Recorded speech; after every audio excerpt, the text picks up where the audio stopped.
is just fantastic.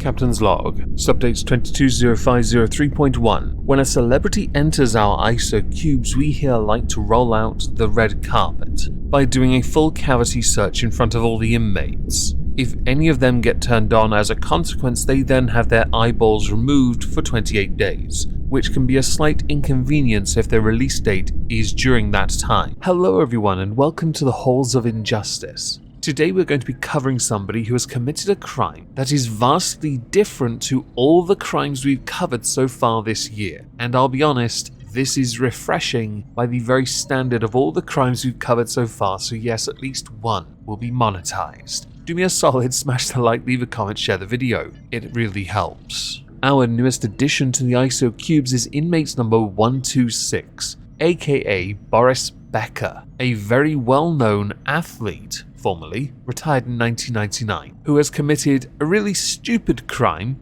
all are stupid of course, but this one especially so and a tad cliche for athletes post-career. And he will be with us for a while. I mean, it could be longer. We will have to wait and see. So first we're going to talk about who Boris Becker is, as it does help set up the crimes he committed, because I think we can all agree with what he was charged, guilty, sentenced for, everyone knew it was going to happen eventually. So who is Boris Becker?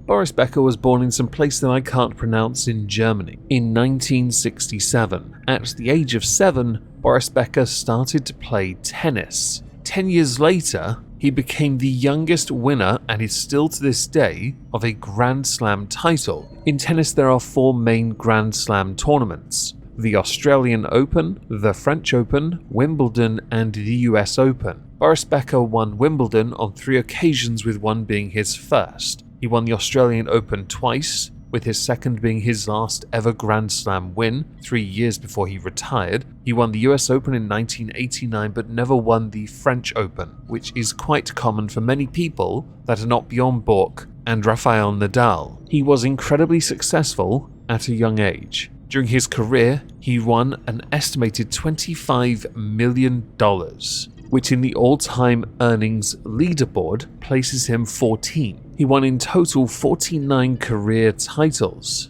and was ranked world number 1, along with winning the Olympic Games doubles tournament in 1992 and the Davis Cup on 2 separate occasions in 1988 and 1989. As a coach, which was later on in his career, he coached Novak Djokovic for 3 years. As a coach, he won 25 singles titles. 6 of those were Grand Slams, with 1 becoming a complete slam, i.e. all 4 Grand Slam titles being won by the player. A career slam, I believe, is the correct term. Something that Boris Becker was notable for during his career was his emotional outbursts on court, which frequently ended with him swearing and smashing his own rackets, which inevitably ended with him getting fined repeatedly. When Boris Becker retired in 1999, he transitioned over to commentary, where he did, I'll be honest, excel. But he did concede. His approach to retirement from the game was a bit tricky because he'd been so successful in his younger years that he was looking for the next big thing in life that wasn't tennis. He was the owner of a tennis racket and clothing manufacturer. He published an autobiography called The Player when translated in 2003.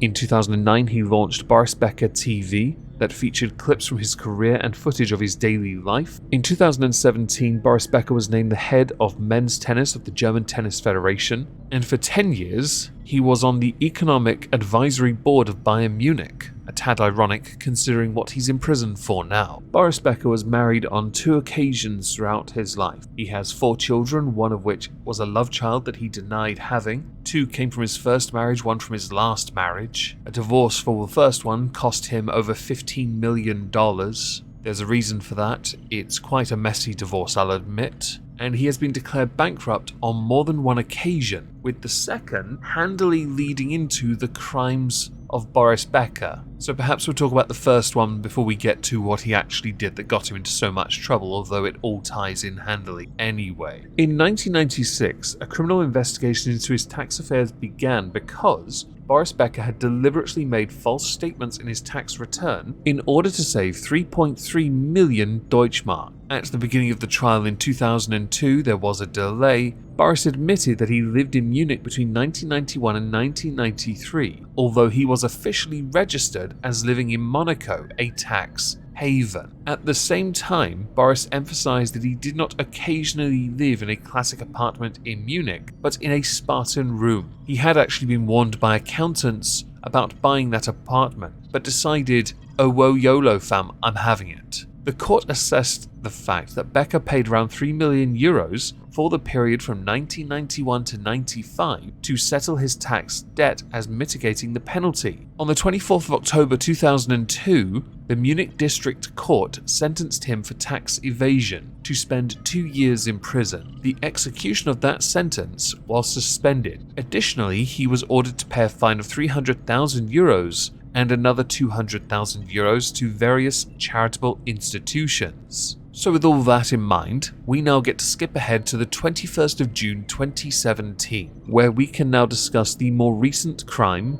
of Boris Becker. In 2015, Boris Becker owed a private bank nearly $14 million.